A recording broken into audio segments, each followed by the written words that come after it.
Good morning. Thank you for being here, Mr. Secretary. I just wanted to talk about a couple of things today. First of all, we were fortunate to get done on a bipartisan basis last year a $10 million program for shopping mall redevelopment all across the Commonwealth.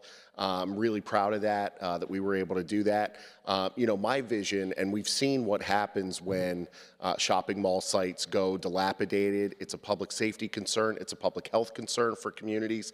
And this is a problem all across the Commonwealth in rural areas, suburban, exurban, you name it. So I just want to know, I understand they're still working through some of the machinations of that program, but in your mind, would this be a good start on an initiative that could provide value for years to come? Yeah, thanks for the question, and congratulations to you for championing this and moving it forward. I do think that as you look across Pennsylvania and our set of challenges, one clear one, right, and one we're trying to address with PA sites, I think that a related problem you're trying to address with this program is, given that we're an old place, given in many parts of the state we have complex topography and other challenges, like we need places to put stuff, right, if we're just being kind of blunt about it. We need sites. And as consumer behaviors change, in a lot of parts of the state, malls have become sort of less viable as a going concern, and so therefore these kind of revitalization dollars are important. I will say that, as I understand it from our team, we're seeking public comment and proposed guidelines, and really, this is a Commonwealth Finance Authority program, as you know, so the guidelines will need to be approved by the board, but I think we're on a path.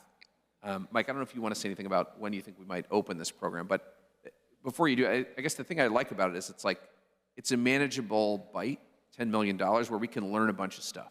Right? We can do a set of projects, we can understand what the market looks like, and then we can decide together, like what makes sense. Does it make sense to scale? Do we want to change it? Do we want to reduce it, grow it? So I appreciate that. Yeah, thanks, Secretary.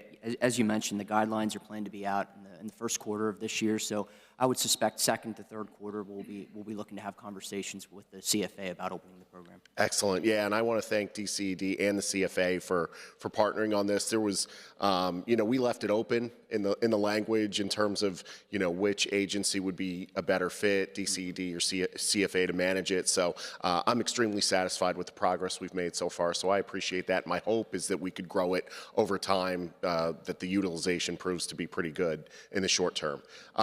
The next thing I wanted to get to, and I spoke to some municipalities, the municipalities that I represent, in preparing for this, and in your capacity providing help for municipalities, they identified municipal pensions and public safety in terms of really needing help, and especially fire protection. So I'm just wondering, I know we have the Assistance to Fire Grants program and in some other agencies, the Office of State Fire Commissioner, but I'm wondering if DCED has additional capacity or thoughts to help out, especially on the municipal pension side, because I know there's some give back, but I think we could be doing more. So we reduce your workload by fewer municipalities rather going into Act 47. Yeah, thanks for the question. In the last couple budgets, although this year they're flat funded, we increased two programs which I think are highly relevant here. One is the Municipal Assistance Program, MAP, and one is the Strategic Management Program, STAMP. We love acronyms in the government. MAP really gets to this sort of municipal consolidation question. So we don't bring that forward proactively, but if fire companies want to combine, or police departments or something, we have the ability to provide technical assistance grants, planning grants, to help folks do that. Very good. Or frankly, even if it's not a combination, to look at sort of financial models and things like that. The STAMP program is much more, I think, related to your point about pensions, which is to say, many municipalities,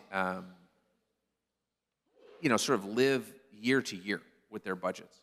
And we want to make sure that they have access to sort of smart financial planning capabilities. So STAMP grants can help them bring on consultants or frankly just build capacity to do the right financial planning and make good decisions around taxes and revenue at that municipal level.